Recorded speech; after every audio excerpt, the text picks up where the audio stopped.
এই দেখো বন্ধুরা, আজকে দুপুরে আমাদের কী রান্না হয়েছিল। এখানে হয়েছে মসুর ডাল, পেঁয়াজ আর রসুন দিয়ে করা হয়েছে, জিরে ফোড়ন দিয়ে। আর এই হাঁড়িতে তো ভাত হয়, কিন্তু ভাত এখন নেই, অল্প একটু পড়ে আছে। দুপুরে আমরা খেয়ে নিয়েছি।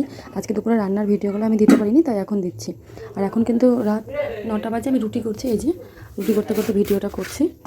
আর এখানে করেছি হলো করলা ভাজা, আর এখানে ট্যাংরা মাছের ঝাল, ট্যাংরা মাছের ঝাল এখানে রান্না করেছি।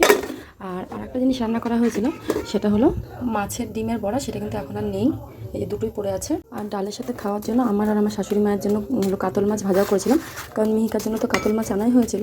সেই কাতল মাছ বেশি হয়েছিল, মিহুকে দিয়েছিলাম।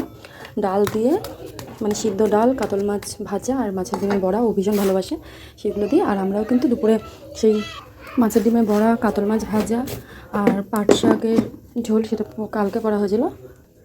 এখন রাতেরবেলা রুটিটা কী দিয়ে খাবো সেটাই আমি ভাবছি, এইটাই টেনশন। এগুলো দিয়ে কি আর রুটি খাওয়া যায় বলুন তো? আপনাদেরকে ভালো লাগে মাছের ঝোল দিয়ে রুটি খেতে? আমার তো একদমই ভালো লাগে না। কার কার ভালো লাগে না অবশ্যই একটু কমেন্ট করে জানাবেন।